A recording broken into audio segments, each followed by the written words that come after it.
Welcome back, everyone. Have you ever wondered why some people, despite facing countless challenges, continue to push forward with a positive attitude? Or wondered why life seems so hard to you, but looks so much less difficult to other people? Today, we're going to answer those questions and more.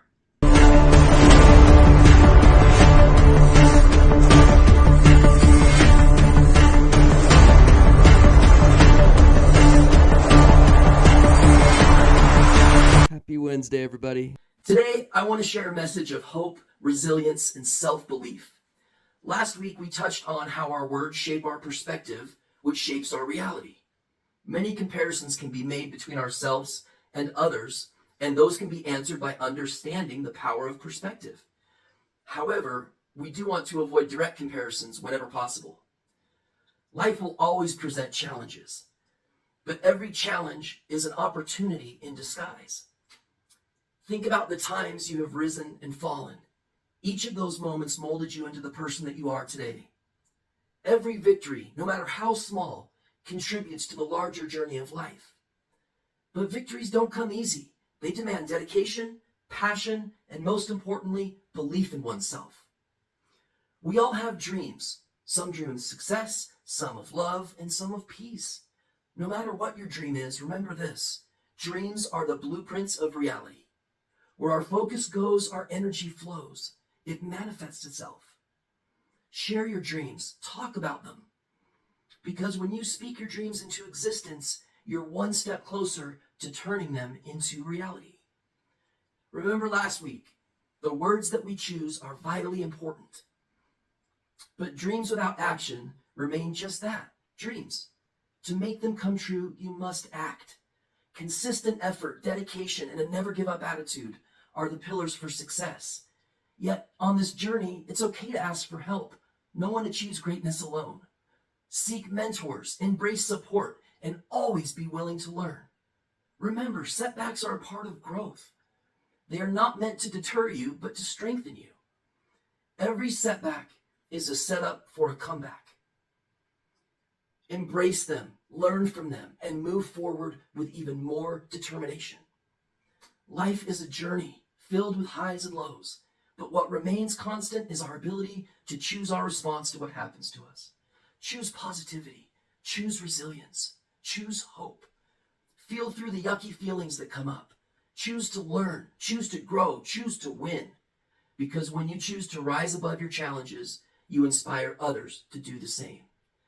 As this new day begins, make a promise to yourself, a promise to chase your dreams, embrace challenges, and believe in the power within you. Whew, well, that was intense, huh?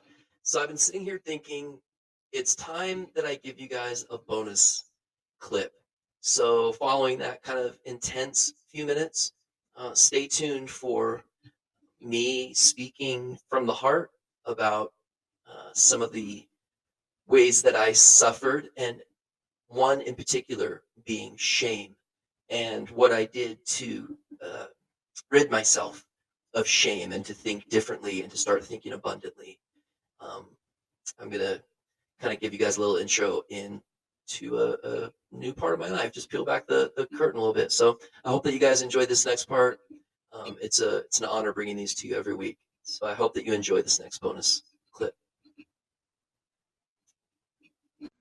I am my own toughest critic.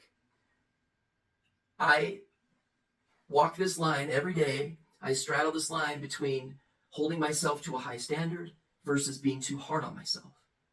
For others that can relate to this, that hold themselves to a high standard, when we fall short, we can introduce shame into our physiological energy. We don't want shame. And I didn't know how to undo shame. So knowing that it starts with the things that we say to ourselves. So in my book that I wrote, Godfidence, The Art of Quiet Confidence and Emotional Intelligence, there is a free ebook download for my viewers. I'll put that up on your screen in just a second so you know where to go to get the free book. But each chapter has an optional worksheet at the end of the chapter. And the very first assignment that I start with is limiting the negative self-talk that we say to ourselves. Or said differently, eliminating shame. But that worksheet that I put together is the only way that I knew of to undo my shame. So for those of you that hold yourself to a high standard and maybe you're going through a time in your life where you feel like you've been falling short, this message is for you. Avoid that shame. Get up, dust yourself off, get right back up. You're an even better version of yourself now because you have wisdom. You've learned. I tell my staff, we either win or we learn. We never lose. And sometimes learning is more valuable than winning. I'm gonna post that worksheet in the comments so that if you're interested, you can take a look at that worksheet. I know that it helped me a bunch, and I'm confident that it will help you as well. Because we're all in this together, guys. We live in a free country if you're in the United States. What's going on in Israel and Ukraine is heart-wrenching, heartbreaking. And if you live in one of those places and you're watching this, like, seriously, all the respect in the world and love that I'm sending your way. You know, war catches those of us that aren't involved at all in the crosshairs, and it affects human beings. And anytime human beings are being affected in a negative way, I feel hopeless and helpless about helping them because I know there's nothing I can do. What I can do, I do. But I know I can't do it all. I can't save everybody. But if you can relate to this message, if you're so hard on yourself that what you hear yourself say to yourself is shame, then this worksheet is going to be a lot of good for you, like it was for me. And if you are one of these people, put something in the comments, not for flair, just so that I know who you are, so that I can keep an eye on your avatar or your picture or your design, whatever you have that comes up when you comment on YouTube. I want to know who you are because I know that I can help you. I've gone from the depths, from being suicidal to getting back on top. And I know a large part of that is leveraging other people, which I think I do pretty well because I see the results. From Andy Wang to Tony Robbins to Dean Graziosi, Tim Denton, Scott Prim. I feel like I could go all day. Van Hess, Eric Smith. You guys are amazing leaders that I strive to be like. I learn from you guys. And there's people that learn from me. Mentorship has brought extreme value to my life because it's given me a go-to. Somebody that's a little higher up the trail than me and has a little better perspective.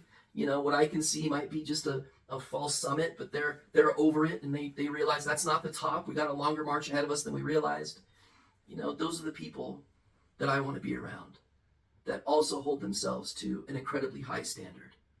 And when they fall short, they know how to not turn it into shame. But it happens between the ears. And that's probably what surprised me the most about mentorship, was how much of it I was capable of doing on my own. I just needed the little nudge or the hand holding or whatever it was. I was in control of a lot more things than I thought I was in control of. Thank you so much for joining me today. I hope that you got something out of today's lesson, and I hope that you will consider subscribing and allow me into your living room each week. I don't know where you watch these from, if it's you listen to the audio in your car, or if you sit down alone, or if you sit down with family members. Each week I share something inspirational, and I try to bring value to the audience. That's all over the world, by the way.